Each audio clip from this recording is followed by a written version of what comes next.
What's going on, YouTube? My name is GinJ-TCG, or Chris, and today I'm back with my boy Avery for another Battle VIPs podcast where we will be talking about the now more developed Prismatic Evolutions tier list. Avery, what's going on? How are you feeling tonight? How are we doing, everybody? Listen, this is going to be a bit of an episode. We got a really nice weekend coming up here. We're going to have a look. We might have a reveal or two coming from the main man right here. It's already on screen. It's already on screen. All right, so y'all are going to see it. My fault, y'all. My fault. So if you don't know what you're looking at, one, where have you been? Why have you not watched my other videos? Rogue Regional, February 8th. I think I've talked about it in literally every single video. So that's this weekend. That's Saturday at 11 a.m. My boys and I are all going to be chilling in my apartment, and we are going to be having a massive, tournament with just Rogue decks. It's every Rogue deck except for one is pictured here, and what you're staring at right here is actually a image I drew and then got printed onto a playmat where we'll not only be competing on which Rogue deck is the best out of them all, but the winner will get the Champion Rogue Regionals mat. This mat will be put to order, so if people do want to order it, they can't order the Champion Edition. There's only ever one Champion Edition that will ever be printed of this mat, but I did make the exact same mat just without Champion on the side. So if you're into the mat, you like the artwork, you like the design, you can definitely check that out this weekend. It'll be up for everyone, but it'll also be a live stream event. So if you guys want to tune in, it'll be my boys and I, so I won't be on stream the entire time, neither will Avery. It'll be whatever the top table is. Whatever the top two people are in the moment will be playing on the stream table. So if you guys want to tune in, just watch a bunch of Rogue decks, hear some different voices, watch some fun gameplay, definitely tune into that. It's going to be awesome to watch. Absolutely agree. I mean, anything else? No, I mean, unless you want to jump into anything for this weekend. I mean, there's some interesting decks there. Two of those decks are more of the correct choice on who you guys think to win. Oh, yeah, I forgot to mention, there's going to be a bunch of giveaways with, code cards and stuff. So if you're thinking about which deck is going to win and you're in the Discord server voting on the polls, I've got some code cards to give away for people who are guessing the winning matchups. Listen, guys, all right? Yeah. I saw Chris's community post, right, where he posted decks and he was asking you guys who you think's gonna win. Listen, I didn't see any one of you, not a soul, not a being, not a breath, saying Mega Tyranitar. Y'all ain't ready for this. I didn't reveal Mega Tyranitar. That's on you. I said Tyranitar. I didn't even say EX because I would have had it lowercase or uppercase. See, y'all thought it was gonna be the weak electric Tyranitar that does nothing. See, listen, y'all ain't ready for this. Y'all ain't ready for this. Nah, bro, it's gonna be the big boy, the Mega. Avery is the only man in this tournament playing in the expanded format. The rest of us will be playing in the standard format with Rogue decks. Avery just has a knack for expanded cards, and we were talking about it, and I'm like, dude, just play an expanded deck. We're playing in my kitchen table. Half of us have a few proxies anyways, just because we don't totally have every card for these really random obscure Rogue decks, some of us. So we were playing at home. It's it's serious for us, but I said proxies are cool. Avery's bringing out some expanded spice for us. So, if you're unfamiliar with expanded and want to see how it compares to the current format, also definitely a matchup worth seeing. I'm sure Avery will hop on the stream table for at least one game. I hope so, because I want to show the non-evil side of expanded. Y'all see the ADP and the active, and y'all tune out. Listen, this is gonna be fun. This is creative. This is a combo. Yeah. No. It's a sick deck. We've been doing a lot of testing. This is the most serious I've ever prepped for a tournament, I think, in my life. I've been to 4 regionals. I believe at 3 of them, I selected, officially not just selected my exact 60, but chose the archetype and then worked on my 60 within 48 hours of the tournament. I selected my 60 a month and a half ago. I am more ready for this tournament than I've ever been for any tournament in my life. Same here. Same here. Yeah, this is going to be a fun one. I'm definitely looking forward to it. I hope we could see you guys there. And if you're all good, we could hop into the tier list for today.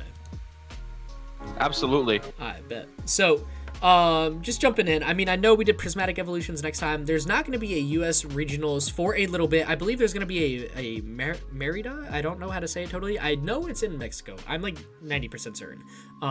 Is the regional this weekend as well. So if you're going to that tournament, there's going to be an awesome tier list for you. It should hopefully help give some insight onto at least what a couple goons think the format might look like and what decks might perform well or not. And if you obviously think differently, or if you're going to any other tournaments, want something else up here, any comment at all, please let us know in the description down below. Join my Discord server. We'd love to have a talk with you guys. And just get you guys more involved in this. I was thinking about doing maybe a live thing, but I'll get into that maybe a little bit later, or possibly in the next episode, like a live voting. But anyways, I digress. For today, you ready for the tier list? Absolutely. Let's do it. First up, we got Ancient Box. Where you got that? Ancient Box, I have it in the bulk of the meta. I feel like Ancient Box isn't the exceptional. It's still a really exceptional deck, but when it comes to putting things at the top of like 8th or towards BTIF, it doesn't quite get there just that easily. There's a couple times where it's going to get up there and facing those decks in the BTIF, and it's going to be having a difficult time. So I sort of have this in the B tier. Doesn't mean it's not the best deck. I have it towards the top of B tier because it's consistent, it's fun. With the addition of Brilliant Blender, a lot of people are using now. It hits higher damage. It's more aggressive, and I feel like a deck like that is fun if you're one of those people that likes to just fly through your entire deck on 2 turns. I still think Secret Box is better in this deck. I understand Brilliant Blender, sure, you could swing for maybe 160 damage on your first turn, which is pretty cool, and not just like 110 or 120 or something like that. But with Secret Box, you discard potentially 3 ancient cards to get Sada, Pokestop, Ancient Booster Capsule, Earthen Vessel, and then you could just get, I feel like, more ancient cards in the discard pile. I don't know.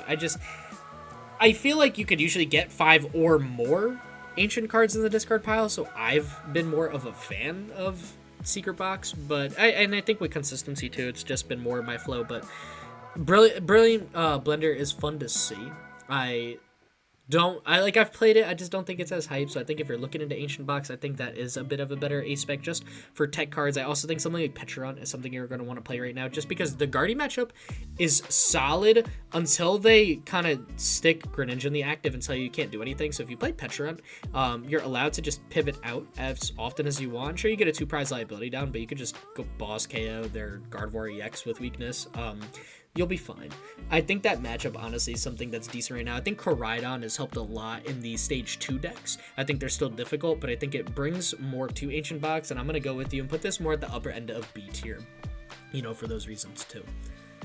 Yeah, absolutely. I think that Secret Box is still a better A-spec to play. Yeah. It sort of depends on your playstyle with a deck like this. I think Ancient Box is probably the most underrated A-spec in the game. I still think that people are sleeping on that card. It's a hand setup. If you're playing a deck... It got popular for a little bit, and then it fell off again. And it was weird, because everyone was like, wow, this is amazing. One of the best A-specs. Secret Box is cracked, perfect hands all the time. And then, after a month of that, it was back to no one playing it. It's odd. It's odd how that switches. I never understood it. But this deck, I think, uses it so well. Yeah, and then decks where you sort of rely on getting energy discarded and getting it back from the discard pile. Yeah. You could I get the GM power sort of fell off, but for an example, you could discard 3 water energy with it, and then you're good. If you have an energy retrieval in hand, you don't even need to worry about it. You just got a free Secret Box. Yeah, no, it makes sense. That's actually a really good way to put it too. Yeah, for other decks to branch out with that card. It's a great card. Definitely consider it. If you don't know what A-spec to put in a deck, Secret Box and Unfair Stamp and Prime Catcher probably, or my 3 go-tos, does one of these 3 fit? Anything where you're discarding naturally, probably Secret Box, to be honest. That's a very good way to think of that about that too. Next up, we got Arch Aladdin Dialga V-Star. We're sticking this thing in A tier. This deck is insane, and people have found builds without Dialga that are still just as consistent and just as good. I feel like in our current format, playing with Dialga is really nice. Mm-hmm. But when a lot of people, at least before they found out the good 60 for post rotation, they were like, when Dialga's gone, what's gonna happen to Arch Aladdin? Nothing. It's still gonna be really good. It's a really solid deck. I don't even know how to describe it other than just very, very solid. If you're thinking about playing it and you have it, run it. See if it's one of your decks, because you can really easily modify that for post rotation. I think, at least for a tournament maybe the next couple weeks, I have this actually at the tippy top of B, but I have it in B tier, and I think that's just because out of the decks I had in A tier, I feel like this one was the weakest right now, but only because the matchups were a little bit hard. No surprise, I've got Dragapult, I've got Guardy, I've got Lugia in A tier. And I think, especially when I look at Lugia and Guardy, just the fact that they can use so many single prize Pokemon and just deal with Arch Aladdin by using single prizers so well makes it very hard. And yes, you get Star Cronus to essentially bypass one single prize Pokemon, but I don't think that's enough for the deck to have a great matchup into those, and I think that's kind of what kept it in B for me. Because it has a lot of amazing matchups, like you said. It's very consistent, it's very strong. I just think it lacks a solid one prize attacker, and I think that kind of bumps it down. Right now, I think that's a very important thing in the deck, for any deck, period, and that's something this deck is missing right now. So I do have it at the top of B, though. It also hasn't been getting top 4s or winning tournaments, making it to the finals in the past couple weeks on a lot of the bigger online tournaments, and I think that's, again, partly because we're missing a way to deal with single prize decks, single prize attacking, like, dominant decks, or just prize disruption from your own side of the board. So I think that kind of hurts Arch Out and Dialga a little bit, putting it to B. Fair enough. Yeah. Next up, we got Snorlax Stall. I'm gonna have to agree with you here, and I'm gonna have to put this thing in A tier. I mean, I haven't seen anyone at all talking about Snorlax Stall, and we need to remember this card still exists, people. Yeah. It's one of those things where, like, before you saw it, you were like, oh, I wasn't expecting that. Now it's like, oh, that's a thing still? And although you gotta remember. Go on, yeah. When you're playing against Stall, especially if they have the secret sauce, the Badoos in there, you need to understand that, like, you cannot overbench. That's a problem. If you play Radiant Greninja and you don't play a water deck, do not bench that thing unless you are ready to sit there with it in the active. Because they play Erica's Invitation, they play Flute, so it's almost like you want to, like, I felt like a lot of times when I'm making decks and playing decks, I'll try to bench Pokemon that I know I can attack with. Even if there's an extra attacker, I just know I have enough energy to set up 2 Pokemon at once. For example, if I'm playing like an Iron Thorns deck, I don't have a problem benching an extra Iron Thorns because I know I have enough electric energy to attack with either. That's just a very simple example where it's like straightforward. You don't have to dig too deep into it. I think in a lot of other decks, just because you don't consciously bench Greninja, you always have to be prepped to get Greninja out of the active, and I think that's more important than not necessarily overbenching, and that's kind of why I have this deck in A tier 2. Like you said, people are forgetting about it. It's been a while since we thought about Snorlax Stall being one of the top dogs in the format, and when that happens, decks like Gardevoir that have had very positive play rates into Snorlax Stall end up taking out things like a second Turo that's absolutely critical to beating Stall. So when you start seeing the Turos leave decks and Switch cards leave decks, Stall is going to come back, and I think we're at that time right now where that's something that's happening in a lot of decks like Gardevoir losing their second Turo. Yeah, and we already know how important Turo is as like a card. It's insane. Yeah. So I definitely got Snorlax in the A tier 2. I'm with you. Next up, I got Badoo Dusknoir. I'm gonna have to put this thing into the bulk of the meta. I think that Badoo is it's a really good card, but things like if you just tech in a Monkey Dory in your Darkness type decks, or even really any deck in general, just put a Dark Energy in there. I mean, like, it's gonna be hard if you prize it, but if you can find it and you're able to fit the space in there for it, you can just take out Badoo's like nobody's business. You can play Radiant Alakazam, which is pretty. It's not the Radiant that you want to stick in your deck, but if you're worried about Badoo, you can take out Badoo with the Radiant Alakazam. There's a lot of decks that sort of spread damage counters around nowadays, especially with Dragapult being like in the uppy of A tier. Like, there's a lot of decks that can just deal with Badoo. I mean, yeah, your item cards suck, but with a deck like Dragapult, which a lot of people are rocking, you play 4 Dracoloaks, you're not really worried about using those rare candies to evolve. If you have them in hand, great, but Dracoloak is your it's your draw support for the deck, and you're going to be playing things like Duskulls, you're going to be playing your Dusknoirs, you're going to be playing your... there's a whole lot going on with Badoo, and I feel like the rare candy spam is like what it's really designed to go against. So if you just tech in a stage 1, a couple of stage 1s there, or if you're really even that worried about Badoo, play Grand Tree, especially if you're playing like a stage 2 evolution deck. You can just Badoo is not that hard to counter. I feel like people just see item lock and they just start losing their mind, which I get it. I had to deal with item lock for a while, but it's not, I'm not to say it's easy to get around, but it's not the most difficult thing, especially considering that tools are not item cards anymore. If you Arvin for 4 Sealstone, you put it on a V Pokemon, you can grab your switches, you can grab your this, you can grab your that. I think TM Evo is even easier than Grand Tree for decks to use if you're that worried about like Badoo. I think... Okay, maybe you don't want to switch to Grand Tree because you like your Sparkling Crystal, you like your, Prime Catcher, your Unfair Stamp, whatever A-Spec you're rocking. If you're playing an Arvin, again, this, like you said, deals with rare candy spam. It's meant, Badoo, I think, is meant to counter rare candy spam. you could get around that by playing stage 1s and not playing Grand Chi, just play TM Evo. You still can Arvin for TM Evo. Sure, you can't get your Vessel, your buddy Paulfin, but if you have a decent enough hand, you should be able to rock anyways, and I think that's important enough when considering how to deal with Badoo. Especially because Badoo decks like to go second, so you still have a first turn to get those Pokemon down. Really try to dig out, maybe even use Forest Seal Stone a little earlier than you would have liked on your Rotom to dig out Earthen Vessel or an energy card, so you know when you Arvin next turn, you've already got the energy in play needed to, use TM Evo, because Badoo is great, but it's not taking KOs, it's just slowing things down. And I think people have to slow down and realize that themselves. Badoo's not going to allow them to win the game unless it's like a Badoo Dusknoir deck, which I'll get into in a second, because I think we've left the deck and just talking about Badoo. Badoo's not going to win your opponent the game if you're playing against it. It's just going to slow your deck down enough that they can get ahead and become the aggressor in the match. And I think if you realize that and say, okay, how can I combat this now slowed down version of my deck with something like TM Evo or Grand Tree, you're going to be fine when going up against a Badoo. Absolutely. Going into Badoo Dusknoir, I have it at the top of B, actually behind Dialga Archaladin, because Badoo Dusknoir is an interesting deck where Badoo not only tries to slow you down for 2 turns, but it plans on closing out the game in 2-3 turns max, which normally Badoo tries to slow the game down so you could get set up in that amount of time. With Badoo Dusknoir, you use Dusknoir to board wipe, and then whatever's in the active, whatever Polar Soul is there, you use Blood Moon or Saluna for free after you just gave your opponent 5 prize cards off your Dusknoirs. So I think Badoo Dusknoir is actually a very lethal deck in the format right now. I actually think this might be one of the most insane and underrated decks to play. If you haven't given it a go, I have made a video on it. I definitely recommend checking it out, or even just pulling it up to snag the list. Go give it a couple games on live. I think Badoo Dusknoir is kind of cracked. It deals with evolving decks very well. If you're up against a basic EX deck like Raging Bull, you can use 2 Dusknoirs to take 2 prize cards on a Raging Bull, and you still get that same and equal prize trade, which allows you to then trade positively with Blood Moon or Saluna for the last sweep. So yeah, I do have this at the top of B too.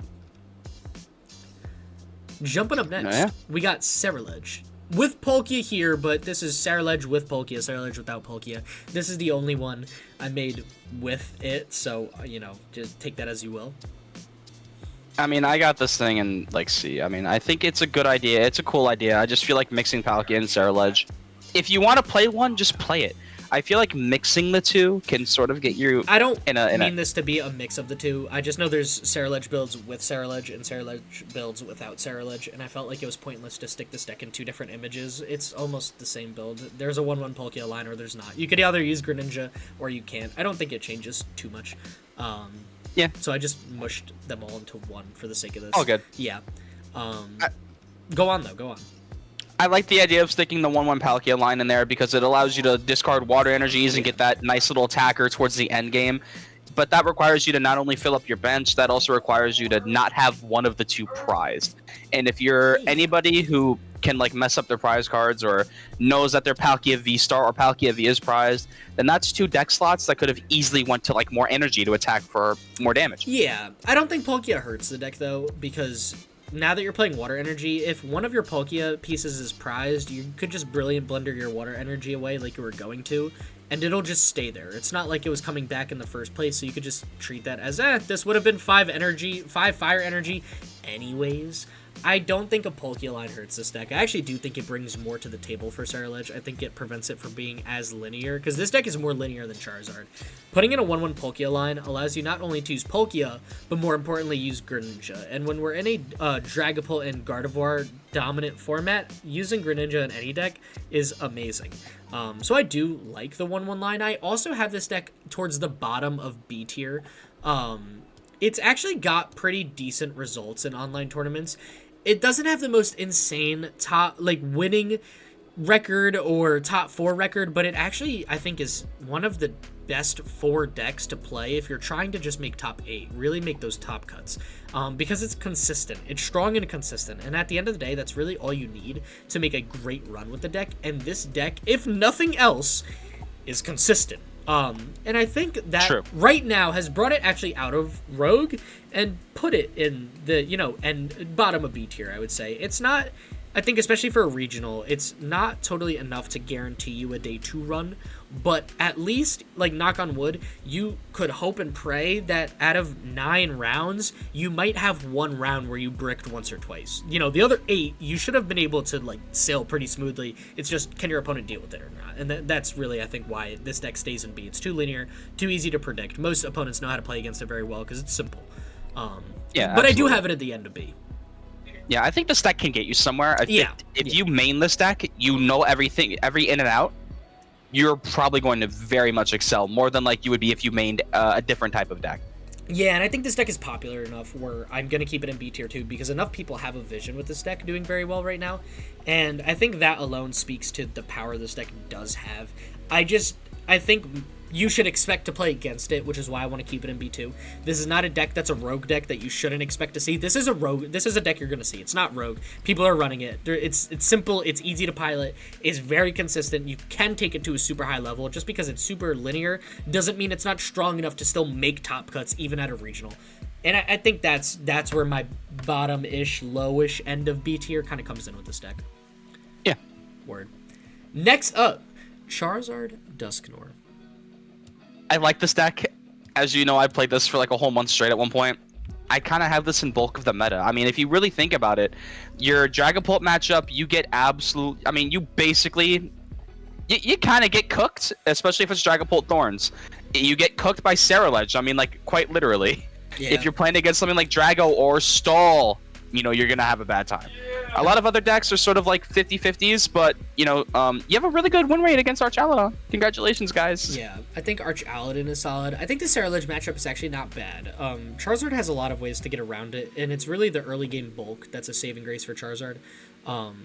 Ceruledge almost has to play Squawk or Luminion every game. That's a very easy 2 prizes for Charizard to take early on, which allows them to get ahead. And both decks play Briar, so you can kind of take out that. But Charizard plays Radiant Charizard, and I think that's a very underrated card in this matchup specifically when you bring up Ceruledge. I think Charizard is kind of mid into Guardy. Dragapult Dusknoir is also kind of a hard matchup right now because Dusknoir has just... Or Charizard... Wow, I said every Pokemon except the one I wanted. Dragapult has as much beef as Charizard, and I think that makes it tricky for Charizard to navigate. And the addition of Badoo in Dragapult, I think, also makes it harder for Charizard to deal with that too. So I do have Charizard at the upper end of B, but for the exact same reason you pretty much just said. Yeah, I looked up on I have Trainer Hill open as we speak, and I looked up from the 20th of January up until now, which is essentially 2 weeks. 2 weeks. Ceruledge, you're 6-27 against Ceruledge right now if you're playing Zarda. Oh, wow, Zardor. Actually? Oh my God, yeah, it's 6-27. Oh, wow. Dragapult Thorns, you have a 30% win rate. You're 6-14. Dragapult is hard for this deck. It doesn't matter which way you put it, especially with Thorns. Why is the Ceruledge rate so bad? Why did I totally gloss I gotta over look that? into that. I totally Maybe it's skipped just over that when I was going through like how decks are doing against each other. That wasn't. I guess I just assumed I knew that matchup. I guess I didn't. Huh? That's interesting. I definitely want to. Maybe it might have something to do with Charizard's now going like stage 1s and stuff. So Ceruledge being able to hit for really hard, really fast. Even if they get a Charizard out, you're probably still taking 1-shots on that Zard if you play enough energy, of course. Or 1 to 2 shots. If you move the damage around, you're playing with like certain things. You could probably be taking out Zards, and by the time you take out 2 Zards, they're going to be able to 1-shot you back. You know what but you can just re-swing. It could also just gust up Rotom the same way Charizard could gust up Squawk. True. Yeah. And Fez, Rotom, Fez, and then you take Fez out might the Zard. not be out yet. I'm thinking, why in the early game is Ceruledge doing well against Charizard to close out such a good record? What am I missing? Charizard's got bulk. Charizard also does have liabilities, and Ceruledge can easily gust that up. It's not like you have to play Research every turn. It's not a hard card to take out Rotom when you're playing a dump deck like Ceruledge. Especially if you play Carmine and you're listening, Carmine or Blender, and you got a bunch of energy already in discard. Yeah, that makes sense. You definitely could boss up, take 2 prizes first, and then from there you're dealing with Charizard after that. Yeah. That makes sense. Interesting. Still have it in upper B. It's still Charizard. You have Briar, you have Dusknoir, you have Radiant Charizard, you have Pidgeot. You still have everything needed to take down every regional until you rotate if you wanted. So if you are someone looking for a very safe, very comfortable pick, very versatile, like the deck is linear in terms of you know how it's going to be played. The deck is insanely versatile in the options you have every single turn. Charizard is a good deck, I think, for many people. So I definitely still have this in upper B. it is still, at least in this format, the most beginner-friendly deck. If your friend is just getting into the game, hand them the League Battle deck, the Zard one that just came out. Swap out literally 4 cards. Swap out 4 cards, and then you have a tier 2. You have a tier 2 deck, but you go to locals. I mean, like that right there. That thing that deck right there. Buy that. Swap out 4 cards. You will win. I went to my locals. I swapped out the Prime Catcher for Secret Box, and I swapped out like 2 of the stage 1s for an extra stadium and like an Arvin, and then I was able to go like 4-0 at my locals. Dude, and I was going against Raging Bolt. I was going against Future Box, which is making a comeback, and I went against Reggie Drago. Like that deck right there is fire. Yeah, you get your Pidgeot line, your Charizard line, Arvin Iono, which is great. You get Prime Catcher, Rod. I mean, you get a bunch of stuff in this deck. Add a 2/2/2 Dusknoir line, Dusknoir line. Dude, you're cooking. Meta You're Charizard cooking right there. Yeah. Exactly. Yeah. Rich, actually, he's been on the podcast a couple times. He's come in this weekend to the Rogue Regional. He ordered a lot of cards from his deck to my apartment ahead of time, just to make sure they didn't come late or go to his apartment the day he left or whatever, or his he's in a frat house, whatever. I don't know where he orders his cards. He ordered them to my apartment. One of the things he ordered was this League Battle box because like that's Pidgeot Prime Catcher. I might as well. And honestly, not a bad shout. He's like, now I also always have the Charizard line. I'm like, you right. Definitely a good pickup if you're looking for something. Yeah. Solid deck, Charizard. I just realized Richard's probably going to be picking up like 75% of my deck and reading every single word and forgetting it the next turn. Yeah, guy can't read yet. College student. He's a, oh my god, I dropped my stress ball, my bad. I'm like a mess right now. Yeah, junior in college, learning how to read. I'm proud of him. Anyways. He almost brought Rotom V-Star to Baltimore Regionals. You know what? Let's bring that deck out here. We have this on the tier list. How are you feeling about Rotom V-Star? Rotom V-Star, I feel like it's the top of C. It is the rogue deck to play. It is so fun. Yeah. With that, I forget what it's called. Treasure Tracker, I think it is. You just grab all your tools, put them in the discard pile, and one-shot your opponents. It does. If Rotom V-Star had 300 HP, even if it just hit 300, I think it would have been a lot more talked about. Decks. Yeah. No, this deck absolutely. I think is missing. It has everything except the bulk, and I think that's okay in a deck like this. I again made a video on this deck, played it for a bit. Rich has been playing this deck forever. It is one of the most consistent decks you could play. I mean, you're playing Rotom with instant charge. You could go first. You know you're going to instant charge. That's your whole deck. You've got a phenomenal single prize option with Cramorant, since you're already low summoning all your tools. The deck can swing for nearly infinite damage depending on how many tools you play, and it's easy to get in the discard now with Rotom V-Star's ability plus Treasure Tracker, because you can discard a bunch of tools you get into your hand between Treasure Tracker and tooled boxes, and then you draw that many cards, and then you can play Researcher, Boss's Orders, or Serena, whatever you want. This deck also, and I think this is one of the most slept on plays, and I think it's very relevant right now, with Palkia, Dialga, and Lugia being very, very popular V-Stars that are running a large portion of the meta share right now. You also get access to Skyseal Stone on Rotom V, which allows you to take an extra prize card when you KO it with a V card that's attached to. You don't use your V-Star power, but you take 3 prizes. It's Briar before Briar existed. And I think Rotom V-Star is one of the very few decks that can handle actually using that often, because sure, you have a great V-Star ability, but you don't necessarily need to use it if you had a great setup, especially against a Lugia deck where it's already weak to electric attackers. So yeah, I have Rotom at the top of C as well. I think this deck is nuts and definitely worth a try if you haven't played it. And you're looking for something crazy to play, there's a lot of fun ways to build this. I had one way that I really liked, and I was almost hoping Rich was going to run it to the Rogue Regionals too, but he decided to stray from his go-to pick, and I think that's because all of us are playing much more random stuff than we've ever played. So he has as well, but Rotom V-Star is a good one, and it's very, your opponent will be like, I could deal with this, and then halfway through the game, they're like, oh my god, wait, you have 2 prize cards left, and I'm staring 2 set-up Rotoms and a Cram. Little do they know, you also have Crisis Punch 4 Cram to attack for free and close out the late game. It's nuts. So definitely give it a shot if you have the cards on live. I know you have Rotoms if you're watching this channel. I know you got Rotom V-Stars or Vs. Just buy the V-Stars. They're cheap. Oh yeah, no, for sure. Definitely a good deck. Up next, something big, Dragapult. Dragapult is looking very, very solid. It is in argument right now for BDIF. Yeah. I would say that it's up there for that argument. I don't think we have like a quote-unquote BDIF right now. I feel like a lot of the top of A tier or the top of A are very evenly matched against each other. But if you were to make an argument, it would be Dragapult or Gardevoir. And Gardevoir has been sweeping lately, and we'll talk about that in a minute. Both of them up there at the same time now, because we might as well do these together. You guys know what these decks do. It's probably all you're playing on the ladder. All you're going to see at tournaments, these two decks, they're the top dogs.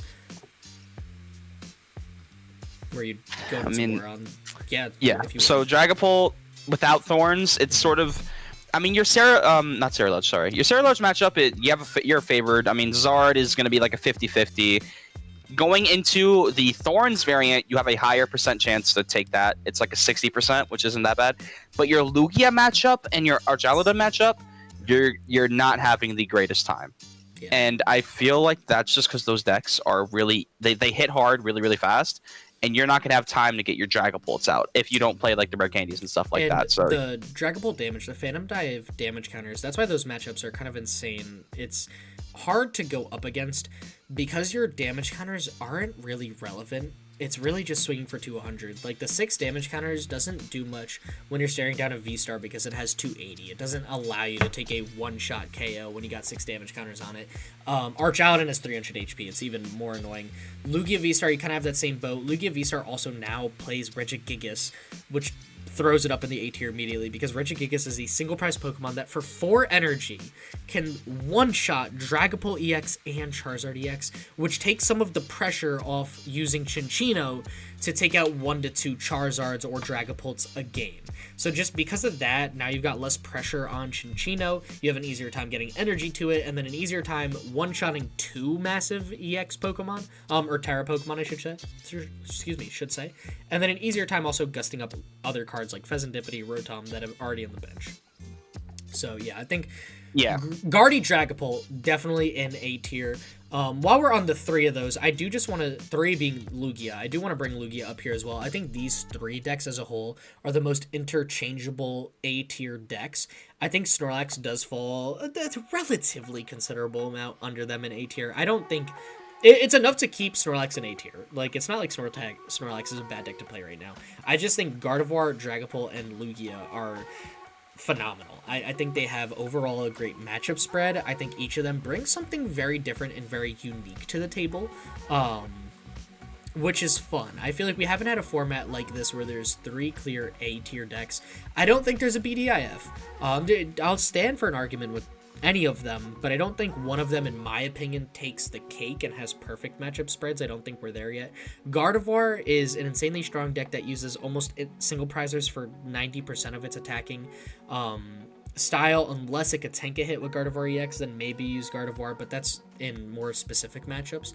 Dragapult EX has insane damage counter spread, which is it's very unique right now to have this spread that Dragapult does. I don't think we have another deck that's pinging stuff on the bench in a way Dragapult does. And Lugia is the most versatile out of the 3, where you have bulky 2 prize attackers that you'll use every game, like Blood Moon or Saluna, like Lugia V-Star, and single prize attackers like Regigigas and Chinchino that give Lugia a lot more options on how to deal with everything. And I think that's why it's a fun format to deal with like these 3 decks and try to create and find a deck, if you don't want to play them, that can deal with 3 very, very different playstyles.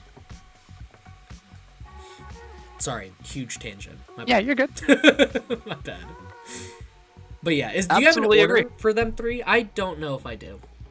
I would probably say Lugia gets middle. I think Lugia is sort of in the middle. I would put Gardevoir on top just because of the single prize attacking. And also its success in the past 2 weeks too, actually. Absolutely. Yeah. Gardevoir is on a tear. Yeah, ripping apart tournaments.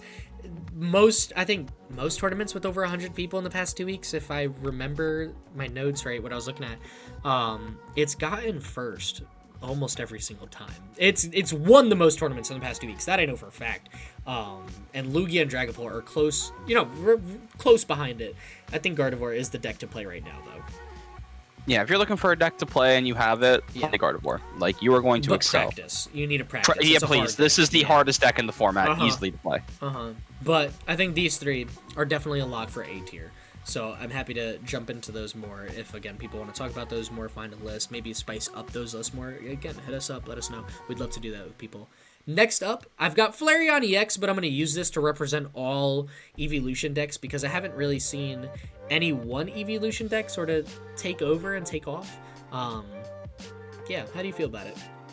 I feel like if you're going to put them anywhere that isn't D tier, like you have Flareon and Jolteon, which are really good. I mean, I don't understand when Jolteon and Flareon have essentially the same bottom attack, but Jolteon has free retreat. I mean, Flareon does set up your energy, but I feel like swapping back and forth between Flareon and Jolteon, just play one Flareon, get the energy on Jolteon, and start swinging back and forth. I think that when it comes to playing an Evolution deck in today, I feel like things just like kind of cook it. I mean, like Flareon is good on its own to be able to set up your Pokemon, but if you're going to be able to play Flareon, you might as well tech that thing into any other deck, and you're really susceptible to playing against Dragapults because you can get sniped, you can get annihilated, especially if you're just a regular evolving deck. I've seen Evolution decks playing like a single Badoo. That thing can get taken care of. Your EVs are going to be sitting on the bench. Those are easy bench fodder to be taken care of. HP EVs, yeah, those things are cooked by Dragapult. I have this in D tier. Yeah, I would say that like if you're looking for a fun thing to grind the ladder with, Jolteon Flareon is good. All the other Evolutions don't even bother. They're not worth your time. There is one that I think is decent. I don't want to jump into it yet though. I am experimenting with it a little bit more. I do have a video on an Evolution deck that I thought up at work today. So I'll get that video up this week. It's gonna be a fun one, but I think there is one Evolution deck. I don't think it's a meta-breaking deck. I don't think it's necessarily going to be the next BDIF, but I think it might bring more to the table in a different sort of combo with the Evolution, so I'm definitely excited to jump into it. But yeah, overall, I've got the Evolutions and don't play to a major event.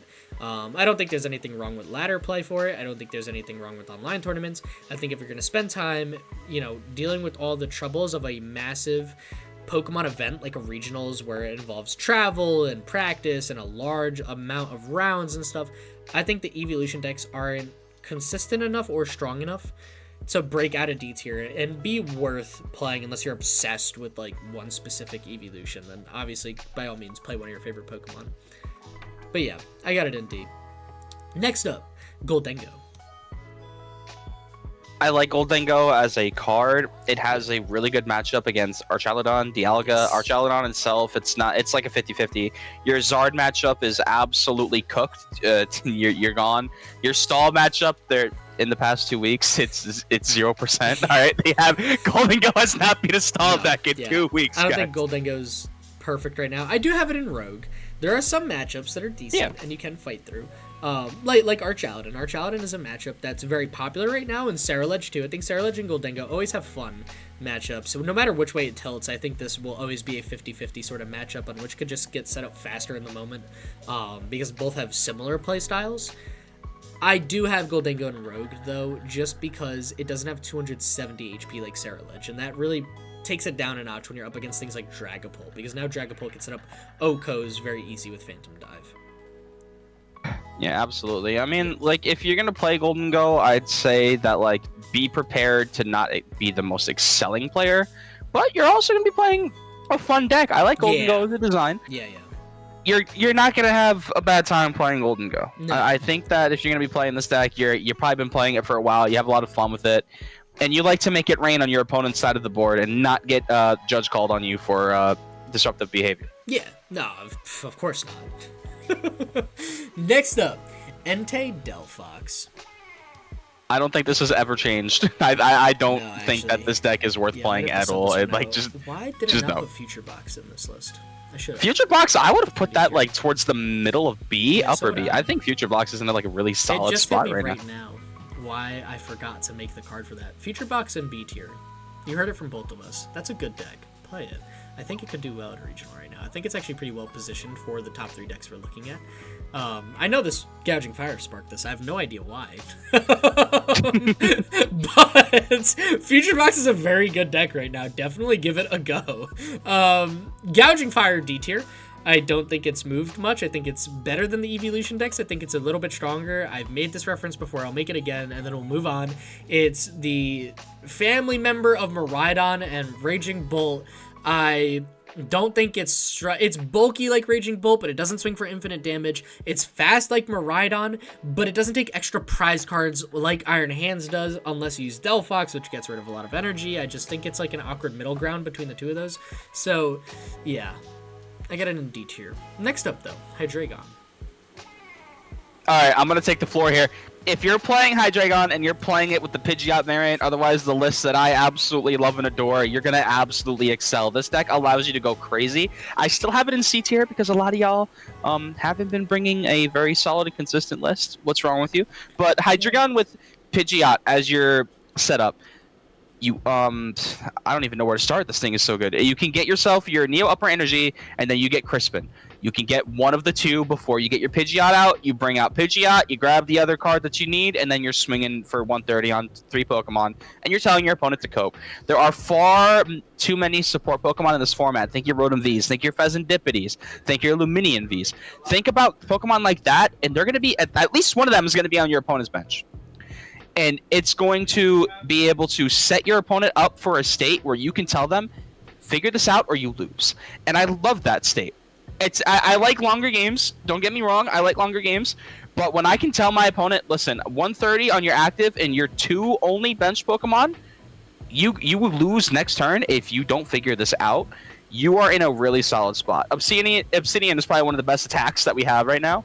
And I think it's really overlooked because you look at that attack. Yeah. 200 damage and discarding 3 cards from your opponent's deck. Is nuts, dude. That's like, That's like, I don't know how long any of you guys have been playing the game, any people watching, but I know Avery and I played during the Sword Shield era where Durant Mill was very popular, and that deck effectively milled 4 cards a turn every turn and was one of the most annoying decks to play against. Hydreigon is doing 3/4 of that while doing 200 damage, and I don't think people take into account just how insane milling 3 cards is. Especially, I mean, think about the best mill deck we have in the format. The most consistent one is Great Tusk Mill. You actually only mill for a turn. This is doing that and 200 damage with 330 HP and Obsidian. Like, yeah, and the thing is, the maths. You hit them for 200, and then it like a lot of EX decks have 130 left. So you can sit there, smack 130, take out 2 stage 1s or even basics, and then that's a 4 prize turn. Hydreigon sets you up for so many wild prize turns. I've sent screenshots on top of screenshots into these chats on the server of like, please select 7 prize cards. There ain't even 7 to pick. You combo it with Briar, you combo it with a lot. Your opponent is just going to be saying, where did I go wrong? And they didn't. They just faced you. Like, that's all you can really say. They just got a rough matchup. I like Hydreigon. I think it's definitely a top of C deck. Next up, Iron Thorns EX. Iron Thorns is definitely one of the decks of all time. I mean, I think Iron Thorns is sort of being forgotten about because of other decks that play Iron Thorns in it. But Iron Thorns on its own, I mean, you either win or you lose. It's one of those 50-50 decks. And I don't mean like 50-50 as in like there's a 50 shot you win, 50 shot you lose. I mean like you either are going to annihilate that matchup or you are going to get smoked. Like there's no fair play with this deck. You either win or you lose. Bottom of B. I think this deck has a funny Gardevoir matchup. Gardevoir players definitely have ways to get around Iron Thorns. It's just very difficult because it does shut down, Psychic Embrace. Lugia, which is arguably one of the best decks in the format right now, auto-win. Unless they play Fluttermane or something. Unless a Lugia player was hurt by another Thorns player and stuck Fluttermane or Klefki or something of the sort into their deck, it's an auto-win. Dragapult's been trash. It's gonna stay trash. Nothing's gonna change there. Arch Aladdin? Shutting down Arch Aladdin's ability? Yeah, good night. Charizard, again, another matchup that's very ability dependent, another matchup you could deal with pretty well, especially if you're playing raw Iron Thorns. You could just play Crushing Hammers, and if they do manage to get a Charizard set up still, you could just Crushing Hammer the energy away. Yeah, I got the deck in bottom B. There's some auto losses, and I think that's where things become problematic, especially when one of them is Dragapult right now. But in general, I think Iron Thorns is a very strong deck. I think just like Stall, when people forget about it, it takes off and does things like win Worlds, and here we are putting it in the B tier still.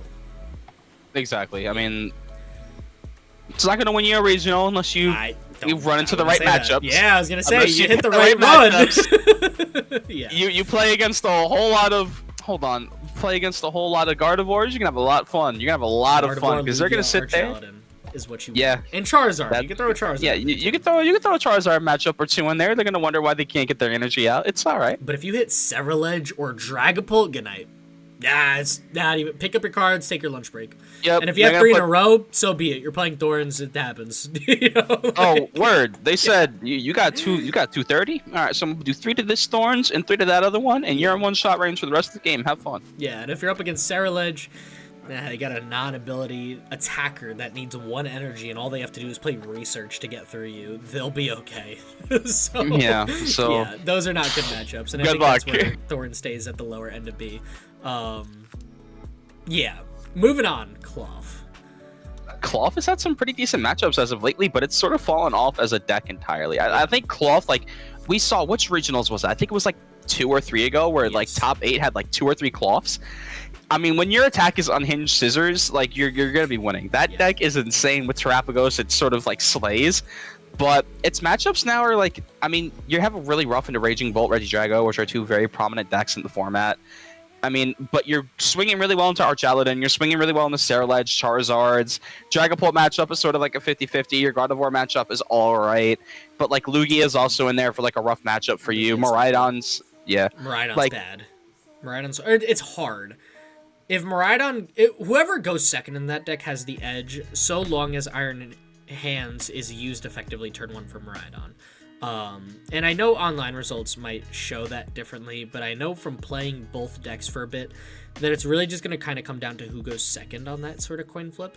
And I think those coin flip matchups are not something you want to rely upon to make, oh yeah, I want to take this deck because this matchup is now something I look forward to. It's still a coin flip. And I think that's the case for a lot of turbo decks. Raging Bolt, Regidrago, I think kind of fall into that same boat. Cloth does amazing against 2 prize attacking dominant decks because it's a single prize attacking deck. Unless the deck has Briar, like in Charizard and Dragapult and Cerulege, which is where things get difficult. But yeah, I have it at like mid C is where I had this deck at. I think it's a fun deck right now. Play it on the ladder, you're gonna have the best time of your life. Yeah. But I think for a regional, there's too many popular matchups that are a little too difficult for Cloth. And I think that's where it stays in C. I think that's where it stays a rogue deck, and we did see it peak. And then Prismatic Evolutions came out. The format did change a bit. Now I do think it's actually getting slowly more and more versatile, which is something I just love to say about this game, because every few months I sit back and I'm like, it is getting more versatile. It's not a Mew VMAX, Lugia V-Star format anymore. We're branching out a lot, and I think Cloth is one of those decks that keeps floating up and down a little less often than Snorlax and Iron Thorns will, but I think still one of those that floats up every now and again. So yeah, I got Cloth and C. It exists. Next up, we got Lost Box. I like Lost Box as like a deck concept. I like the way people are incorporating Pikachu. You can Mirage Gate. You got your Pikachu already. I think that if you're gonna play Lost Box, play it with Giratina. Yeah, actually, Giratina is like on a tear. The bag on this. I made this as all Lost Box decks. I should have made Giratina its own one. Where would you put Giratina? We're gonna have Giratina. I'd put. Y'all are gonna understand what I mean by that. As far as like Giratina Lost Box, like sort of the one that obviously evolved a little bit, but like when it was first like dominating, I'd probably put it like the tippy top of B, or maybe even the bottom words of A. I think Giratina is like, it doesn't hit for that magical number, but if you can get things. It doesn't need to, exactly. Regigigas, you Mirage Gate onto it. There's a lot of options, and if you get 10 cards in the Lost Zone, guess what? Giratina says goodbye. Yeah, I think actually you're right. I think if this was assume this Pikachu is Giratina for what we're explaining. I just had this as all Lost Box decks. I definitely have to step it up in the next one. I need to write this down somewhere. I'll do it after. Yeah, Giratina is definitely an upper B tier deck. I did play that for a video, and I was upset at first because I don't like Giratina much, but I'm like, yeah, it's not popular anymore. Yeah, I'll get over myself and my Giratina trauma. Let's hop in and play with the deck. It was insane. It's still Lost Box Giratina, which has been consistent enough to tear apart so many regionals in the past, but with the addition of Regigigas, now you don't have to worry about playing Max Belt, because your Regigigas is a single price attacker that can deal with things like Charizard and Dragapult, and I think that's what's needed. against those matchups. I think I go 3-0 in that video too, and I played 2 Dragapults or something like that, or a Dragapult and a think you Charizard. did. I don't remember. I remember recording at least one Dragapult game and walked through it with Regigigas. Like, you don't even need Tina. Like, you could just Rod or Night Stretcher back Gigas and just use it again. Or Thornton. I definitely Thorntoned a few times in that video. I remember that. And it's insane. So yeah, I definitely have Giratina Lost Box. Representing Lost Box here. I just fumbled the bag with the image. My bad. In upper B. So yeah, I like that call. No, you're good. I think when it comes to like Lost Zone Pikachu, I feel like if you're gonna play Pikachu, there's better ways to play it. Yeah. I still really prefer the Regigigas way because you can get those energy right back. Like the Reggies, you can get them with Precious Trolley. You Trolley turn 1, you got all your Reggies out. Yeah. You discard the energy. Guess what? Your Pikachu is ready to swing on turn 2. It's exactly. more consistent with energy. I just think the deck as a whole, its consistency is lower than Lost Box. If you're looking at Lost Box Pikachu or Turbo Lost Box, I think you're looking at like an upper C, lower B type of deck.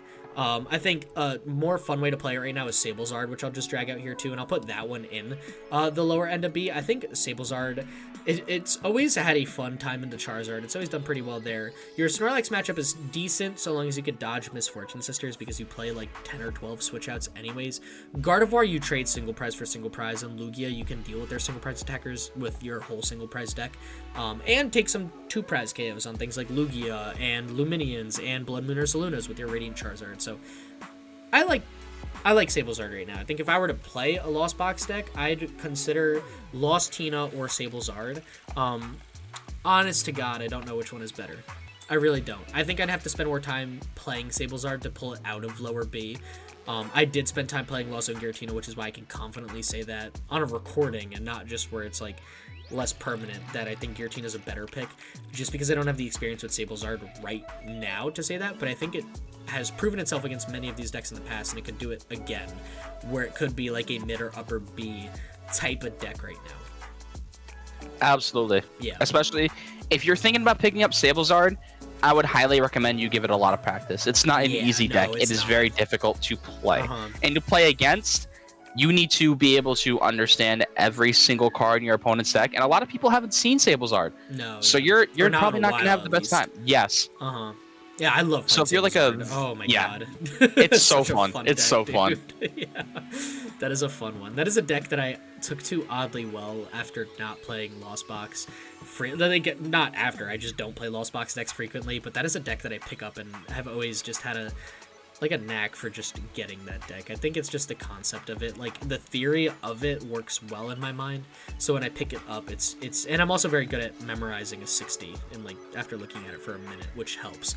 And I think that's just because I played the game for a while. But yeah, Sablezard is one you have to know your 60 so perfectly. It's not even funny. And if you can't do that, I don't think Sablezard is a deck for you. And I think Lost Tina is kind of like that too. You got to know your 60, but not as much as Sablezard. Sablezard, you need to know your deck. Definitely a lot better than most other decks. You know, other decks, it's like, I forgot if I played two or three copies of this when you're learning it. And it's okay. Sablezard is one where it's like, I forgot if I played 2 or 3 copies and I'm staring at one of them for a Lost Zone potential for flower selecting. What do I do? You know, so yeah. Definitely got them both in B though. Next up, we got our wall decks, and this time I am gonna split them up. We got Melodic Noivern, which I'm gonna put in don't play for now. I think wall decks sort of give specialist vibes to me. Like, if you play a wall deck, I consider you a specialist because you sort of hammer down on very specific key things in TCG. No 2 wall decks can cover the same ground, kind of. Like, some are really good against abilities and some are really good against certain attackers. I feel like their wall decks are very hard to get complete in the sense that it has a really good matchup into almost everything. Lugia, but that's sort of just like, Lugia and Gardevoir have always been hard for wall decks because both decks have ability evolution Pokemon that can attack and non-ability like basic Pokemon, non-ability rule box, but like they've got so many options in both of those decks But other than those two, as someone who likes playing wall decks, the rest of the format is pretty predictable to work around, and I think Mimikyu Ogre Pawn is actually a very good rogue deck right now. I think it's actually a lot of fun to play. I think there's a lot of positive matchups. If you could dodge a lot of Lugias and a lot of Gardevoirs, I think there's a legit chance for like a day 2 push or a top cut push with Mimikyu Ogre Pawn. I think those two cards do a really, really good job at walling out the bulk of the meta. And I think when you're playing a wall type deck, your goal is to wall out the bulk of the meta because you cannot predict anything no matter how hard you prep. But you hope that since you're blocking out the bulk of it, you're going to match the bulk of it and play against those decks. So if you're very confident in certain matchup spreads, like how popular certain decks are going to be at a specific tournament, I think Mimikyu Ogre Pawn is going to be a very good pick to wall out those decks. So I do like it in Rogue. Absolutely. Agreed. Yeah. Next up, we got Miraidon. Miraidon. I love Miraidon. Mr. Ties would agree with me here. I feel like, I mean, your Arch Aladdin matchup is pretty rough. Your base Charizard matchup is very, very rough, and your stall matchup is rough. But a lot of other decks you have a really good swing into. Regidrago, you have answers for. Lugia, you already hit for weakness. Iron Hands, you're essentially smacking a VMAX with Iron Hands. Your Dragapult Thorns matchup is really good because Iron Thorns doesn't have 380 billion HP. You can one-shot that very, very easily. Like, you have answers to a lot, but when you're going against a massive steel deck, like, you're gonna have a rough time. But I like Miraidon. I would probably put it like towards the upper end of B, maybe even up at A a little bit. Towards the end I of can't put it in A. Arch Aladdin being rough is, I feel like, a lot. Arch Aladdin and Charizard being two bad matchups, and Stall, which is another A tier deck for sure. I think those are three big matchups that are too hard for this deck, and I think keep it out of A. I like upper B. I also think, like, if you look at Lost Box Giratina, I think that's another hard deck for this, just because you can use Regigigas to boss KO Pikachu EX, which this deck plays to use Area 0 better for Raikou. You have Tina, which this deck can't effectively one-shot, so you could get after a Comfey, like, turn 1 with Iron Hands, but they could just use Giratina V and use Abyss Seeking, which is a way you could play Tina too. And I think, like, other matchups get trickier as well. Iron Thorns is always a little bit tricky when you can't use abilities. You know, you look at, like, wall-type decks, Mimikyu Ogre Pawn destroys Miraidon. Hydreigon can farm Miraidon as well with Obsidian. And I think that's where we fall into, like, this, I don't think is an A-tier deck. I don't think right now this is the type of format where we can say Miraidon is a total, like, when I think of A-tier, I think this is what the top 8 is going to consist of at the next regional. I don't necessarily have Miraidon in the top 8 for me. That's not to say I it can't completely get there. forgot how the tier list worked. No, which is fine. And I think everything you said is totally true, except for A tier. I think that's upper B, love it. I think upper B are all decks that can surprise me and get into top 8 at a regional. And I think Miraidon is a deck that can very well surprise me, and I wouldn't be too shocked if I saw it got top 8. I just don't think it's like a guarantee, like the other 4 decks we have. Yeah, absolutely not. Yeah. But I like it for every reason you said too. You've got some great matchups to look into. Next up, we got Palkia Noctowl. I'm a big supporter of this deck. When it came out, I ran it for a while, but looking at the matchup spread right now, it's like kind of rough. You have a lot of coin flip matchups, but your rough matchups are sort of like the A tier decks. So I mean, like, especially if I don't want to be annoying with it, but like I saw it played at like the top 8 of like the last like couple of regionals it was in, and there was a lot of people misplaying. Like I feel like a lot of times those people probably just recently picked up the deck, and there were a lot of times I was like, in the top 2, I think it was San Antonio or or Rio. Huge misplay. Yeah, there was like misplays where like, listen, you could have won the game and pushed game 3 if you would have just, swung with Greninja or something like that. Yeah. Because I feel this deck needs somebody who's been piloting it for a while to go in with the exact locked-in mindset of I will win, and I feel like it's up there. Being able to switch out for your trainer cards as long as you have Trap Ghost in play is huge. Hitting with massive damage with Palkia in Area 0, that's huge. You can one-shot everything in the game. But when your rough hit matchup is things like Stall, you don't really have any like horrible like auto loss matchups. Except for like Zard, but you have a lot of 50-50s, which means you have to navigate all of them. I don't think mindset as alone is enough in Palkia Noctowl. I think just straight, hard, consistent practice. You have to go into every matchup not only thinking, I am taking this down. You should do that no matter what tournament you're playing, no matter what deck you're playing. That is the mindset I think you should have. With Palkia Noctowl, you have to have a very clear understanding of your prize mapping and your goal and your plan, your legit and solid, not theory tested, but legitimately tested plan on how to beat every deck you might see. And unless you had the time to put in with Palkia Noctowl, I think, like Gardevoir, this is a surprisingly difficult deck to play for how simple the theory is behind it. Like with Gardevoir and Palkia, the theory behind them is simple.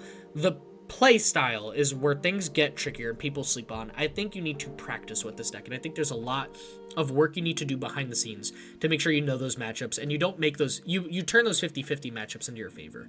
Like you said, Palkia can swing for like one shot on everything with Terrapagos. You still have access to Greninja. Yes, you have Noctowl, which is a massive, crutch where you can search out trainer cards, but you have to know what trainer cards you need and who you have to target and when. And I think that's where Palkia sits in the middle of B right now.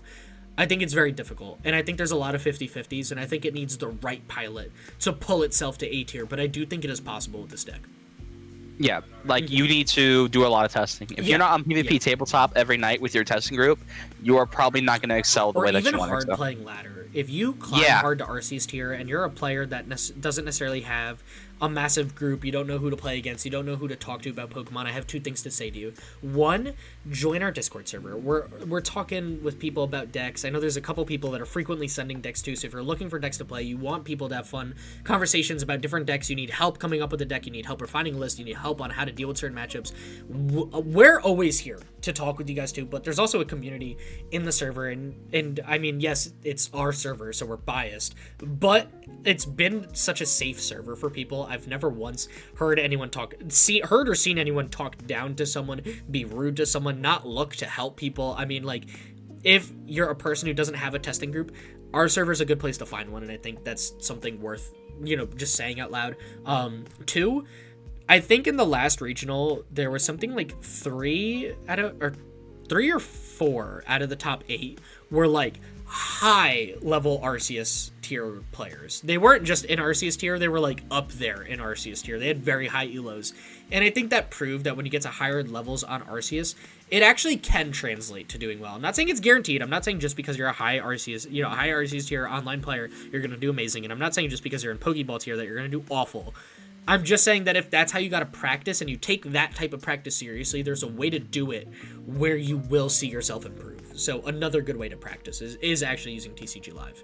Exactly. Yeah. I like TCG Live. I think it's a buggy platform. I think they could have done better. But like aside from that, if you're going to want to test and you want to play the game and you want to take it to a serious level, play TCG Live. Load up the deck that you want. You don't want to swap decks constantly. That's one of the problems that a lot of people have with this game, is that you're like, oh, I'm not really doing too well with this deck for a day, and they swap to another one, and then they start fumbling. You got to be consistent. Yeah. You got to be an all-out Blitzel, which goes into our next deck that we'll talk about. But you need to be out there and like consistently playing your deck. Exactly. If your deck isn't having auto loss matchups consistently, you need to be able to learn how to navigate that. Yeah. And next up, we do have Pidgeot Control. I'm assuming that's what you were looking at too. Yeah. A deck you have to practice. I do have this. I'm stuck on this one, to be honest. I couldn't tell if it was a rogue deck now or a bulk of meta deck. It's in a weird place. It's got some great... Pidgeot Control has some amazing matchups and some very rough matchups. It hasn't been winning tournaments like it used to. I think it's had a couple rough performances. I really haven't seen it topping too many of the bigger tournaments online. And just because it has some great matchups, if we're still missing a result, just because you're beating every single Charizard you play against doesn't mean you're necessarily winning the tournament. And I think that's kind of where Pidgeot falls back into that rogue category. I think it just came off one of the best tears it's ever had, led by King Heracross and All Out Blitzel. I also think that it's still just fallen a bit since then. Just because now people expect it more. And I think the format is too diverse for Pidgeot Control. I think it's very hard to predict what you're going to go up against. So I do like it in that C tier category. Exactly. We haven't seen the Masters bring this thing to anywhere huge. I mean... Blitzel had the run. He had the Pidgeot biggest Control. performance recently, yes. Yeah. And I think since Prismatic Evolutions has came into play, it's been a little bit harder to play Pidgeot Control. So I do like it in the C. Jumping up next, we got Raging Bolt. I like Raging Bolt. I think if you're going to play a Glass Cannon deck, this is the deck to play. I'd put it in the top of B. Yeah. I have it behind Archalon and Dialga. Yeah, same here. I mean, like the deck is very, in my opinion.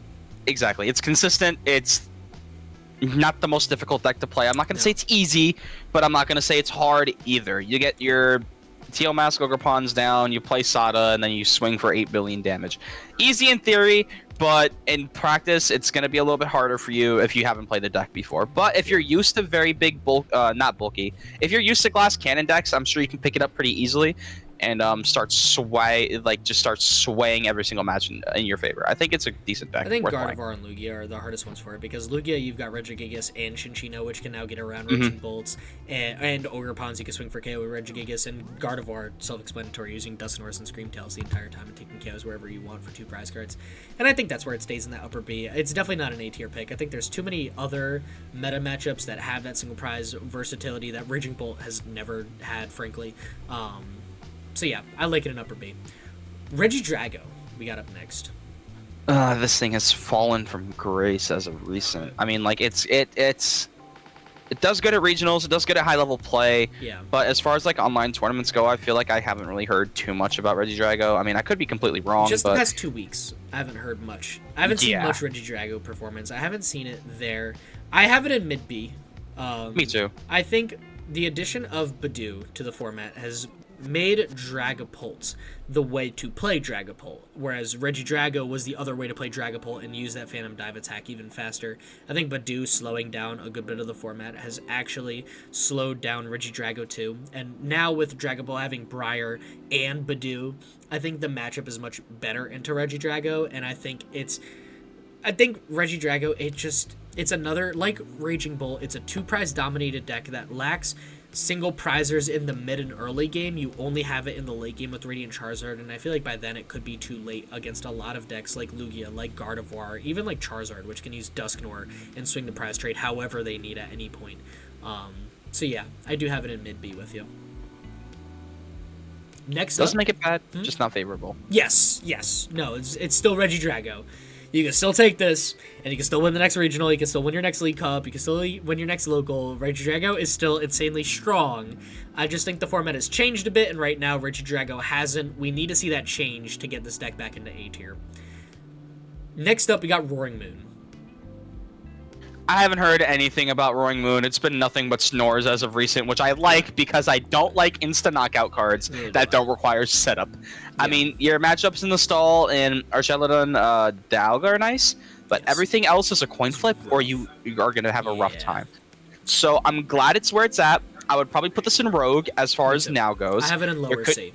Yeah, like the deck was dominant for a while. It was like almost all you saw on the ladder at a point. But I can't recall the last time that I played or saw a Turbo Roaring Moon in any high-level position. Yeah, no, I agree. Next up, we got Terapagos. Do I need to say don't play it? Why would you play Terapagos with Dusknoir when there are better ways to play Terapagos with Palkia? I like the idea. I mean, it came out of nowhere last time. Came up out of absolutely nowhere. We were definitely wrong. Top of C tier, upper end of C tier. Yeah, I'm like scared to put it in D tier now. It's gonna pop up the next regional at this tournament. This next tournament that's coming up, it's gonna be all top A. I'm gonna put it in upper C because of how wrong I was last time. I still got it at the tippy top of D. You can make an argument that it's in C, but I still think that if you're gonna play Terapagos, just pair with Palkia and just swing extra. I think that's a harder hard way to play it. I think if you're looking for a deck that's easier way to play it, I think Dusknoir is the partner, and I think that's what makes it a rogue pick. It's still strong. You can still do amazing. I definitely think there's a lot of other better decks, but I think it's a good rogue deck if you know what you're doing and you have some vision that we're clearly missing, which a few people did last time, and we were totally wrong, and we will not be afraid to admit when we're wrong. We're a bunch of goons talking about this podcast, this tier list. We have a semblance of an idea of what we're saying sometimes. Yeah. We were wrong about Terapagos. I was especially wrong. I was a hater. Me too. I was a D1 hater. I was playing for North Carolina. I was playing for North Carolina, that kind of a hater. Yo, if you're going down, I'm going down with you. We hated on this deck, and we're very quickly proved wrong. I'm going to put it in C for that still. Last but not least, I've got Tinkaton EX. I haven't. I mean, like, looking at Trainer Hill and looking at the past 2 weeks, it doesn't look very good for Tinkaton. But but seeing it on the tier list, out of nowhere does give me hope that it could be something nice. I've been playing this deck for a little bit, right? I'm gonna keep it real with you. There's rogue decks in good positions like Rotom, and then there's decks in insane positions like Tinkaton. Tinkaton can easily one-shot any card, anything in this format. I don't care what cape is attached to, Tinkaton can one-shot it. Sure, we all know what Tinkaton EX does. You one-shot cards. What people sleep on is the single prize versatility this deck has. The single prize Tinkaton that allows you to discard one card and draw 3 also functions as a 180, if I'm not mistaken, attack damage single prizer, which is enough to take KOs on Luminion, Squawkabilly, and Mew EX, which is all you need with the right boss's orders for single prize disruption, as well as Luxray, to swing for 2 prize KOs with a single prizer on Pidgeot and Lugia. Tinkaton is an insane rogue deck. I have it at the top of C, right under Terrapagos, right above Heydragon. I actually think Tinkaton is a really fun deck to play. It's very consistent. If you can get through the early game and just get like 2 Dunsparces within your first 2 turns, I think this is a great deck for you. This deck doesn't get shut down by Badoo that hard. You don't play many item cards. You've got some Pokemon search cards, but you have such insane draw power. You could probably just get a Reizu and then draw 9 by getting 3 to Dunsparces that you'll get what you need. And I think that's enough to put this deck as a solid rogue pick right now. If you look at its limitless results for more of a holistic view of Prismatic evolutions, this deck actually is functioning very well too. I just think it's fallen off in the past couple weeks. I don't think that's for any fault of the format or Tinkaton's own. I just think that's simply because it's Tinkaton EX and no one really cares about it as a deck that much. I do think it is pretty solid though. I'll take your word for it. Yeah. Sorry. I wanted to see this before. I needed to get that off my chest. Like, I don't know why. I saw Tinkaton on the tier list and opened it. I'm like, yo, hold on. Am I about to get blindsided? I had something to say about this deck. And I got it off my chest, so thank you. I respect it. I respect it. I gotta respect it. So this is our tier list, though. Unless, did I miss any? I don't think I did. Yeah. I don't think we did. We should be good. I hope you guys enjoyed this. Our next and final segment of the podcast, if you don't know, is Who's That Pokemon? I have found an image. I believe it is my turn. Yes, it is your turn. I truly know. So let me get this on screen. Make this nice and big for my viewers out there. Our viewers out there. While I then get this sent over to you. If you don't know Who's That Pokemon works, we select a small clip that you now see on screen from a card in the standard format. Do you want to explain why I just sent this to you real quick? Yeah, so essentially what you do is you take a small snippet of any card from the standard format. We are going to expand into trainers and stuff like that eventually, but as of right now, it's going to be Pokemon related. And the thing is, after you see that snippet, it could be any snippet, but it has to include the Pokemon on it in any way, shape, or form. And you have to try and guess with 7 questions what kind of Pokemon that is. Now, the questions can be limited. You can't really talk about the generation it's from, but you can talk about sort of like, is it Sword or Shield, or is it going to be Scarlet and Violet?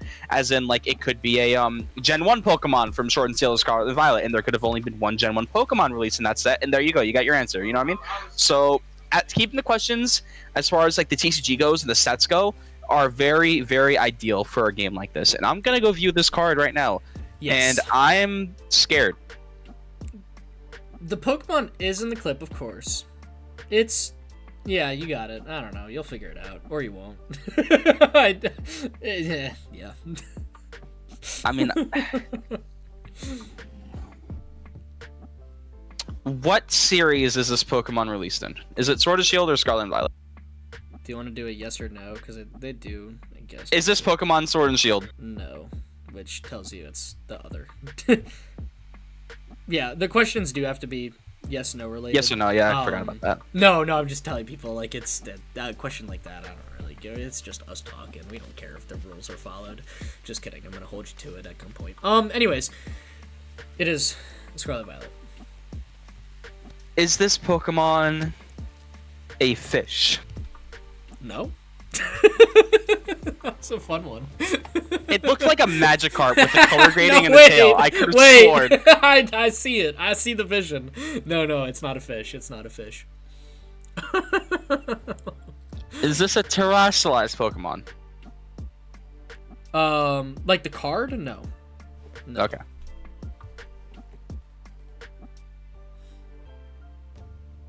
That was a good question. Very card related. Have you played this card as of recent in one of your videos? Nope.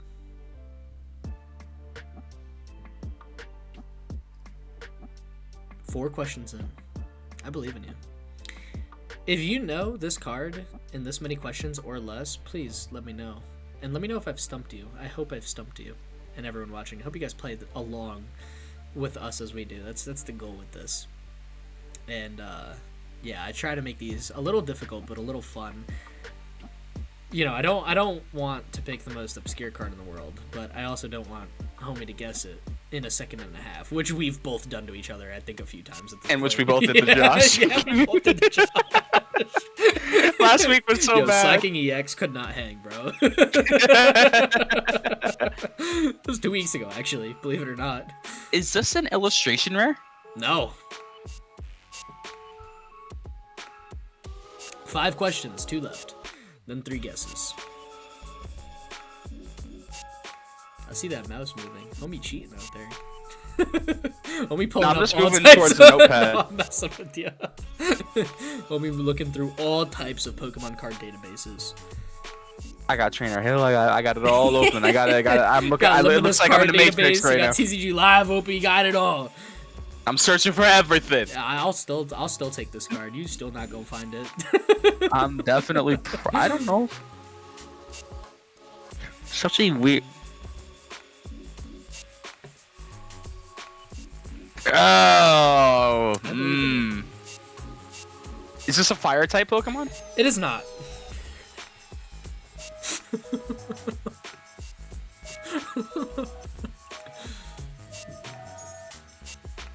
Is this the Paradox Pokemon? That was your last question, and the answer is also no.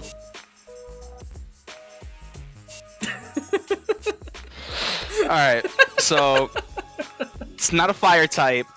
It's not a Paradox. It's a Scarlet and Violet. It is not amphibious. It is not it's not a fish. It's not and you have not played it as of recent. No. Oh, man. No, I have not played this card as of recent. I was thinking like Delphox maybe, but like nah. Fun guess. That's a fire type. I can't get. That is a fire type. I'm gonna throw a wild one. Yes. Is this Iron Hands EX? It is not Iron Hands EX. Got it, because I kind of saw the top of the head, and I was like, Okay. Yeah, I was like, where's this vision coming from? No, I got you. Well, actually, if you rotate the card at a 47-degree angle, it looks like, nah, it's not. Imagine, bro, I start rotating on you. Nah, I think I did that to Wrist one time. I took Lugia's head, because like on the Lugia VO card, it's upside down. You did. That's right. I forgot about that. Nah, that's wild. I wouldn't do that to y'all. I'll just pick a card that, you know, has been on my mind for no apparent reason, and I want to make a deck with. Maybe. Is this Dragapult EX? It is not. Maybe in the next. Oh, that would have been cool if it was the new art from Prismatic Evolutions. I could see that. No, it's not though. I do want to make a deck with this card in the very near future. Doesn't really help you with any of your guesses, so I don't mind saying it. I'm just filling space here. But yeah, I don't know why. Another card that popped into my work yesterday and I wrote down in the middle of the day with no context. I just wrote down the card and then looked it up and I'm like, ah! Yes, a vision. A vision has been seen. I don't remember it totally, so this became a create later this week issue. Yeah, and it's a figure it out right now issue for me. For you, yes. Yes. Can I give you one more hint for your last guess? Sure. The entire clip is part of this Pokemon. There's not one part of this image that isn't a part of the Pokemon.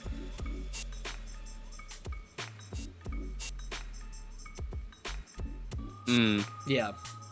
And it actually was a bigger portion than the 50 by 50 we established. I did pick more just because it's orange. Like, that's like, whatever. Who cares?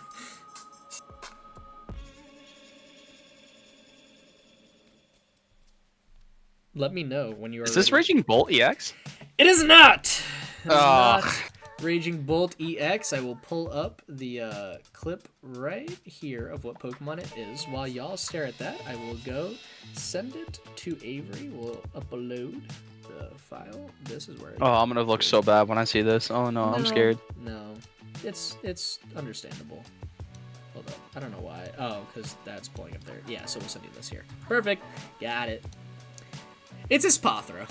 Okay, I would have never guessed that Really? in my life. I would Oh, have my never bad. guessed that in my Yo. life. So when I chose this card, I was actually hoping that you would try to insta-guess Sunny form cast form. But I didn't get there. I wanted to say I blue balls you, and you guessed the ball sack Pokemon. I had a whole joke lined up for it. This cracked out Altaria caught me. But you said, is it terrestrialized? And I'm like, yeah, there is a terrestrialized Espathra. It's not, that's why I said not this card. Not this card. Have I made a video on Espathra recently? Yes, not this card. I have not played this card recently. I specifically said not this card either time because I was like, huh, I should. Yes, I've played the Pokemon. You're like, yes to both of those. No to both of those, though, for this card. But yes. If I'm sure you could see the part the clip is in. If you can't, yeah, I see it. I'm just zooming in on. It's this section here. Yeah, I just picked the full orange. I really just wanted to say it to make the joke about the cast forms, but I didn't get to do that either. So I feel like I lost too. We're even. Good card. If you want a really fun card to play and look into, yo, Stance.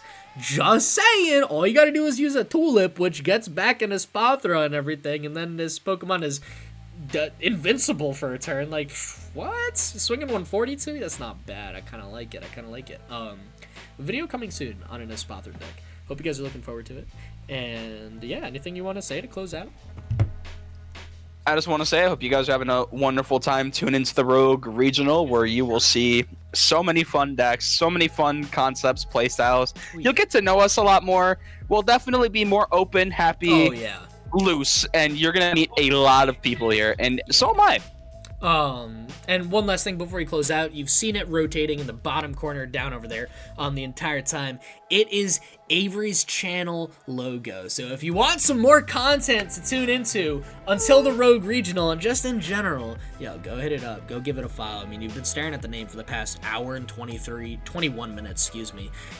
Go watch the videos, subscribe. Why stop being here? Actually, just close out. We're no, finish your watch time on this channel before you even think about going to anyone else's channel. Thank you guys. With that being said, stay epic. Peace. Stay epic, guys.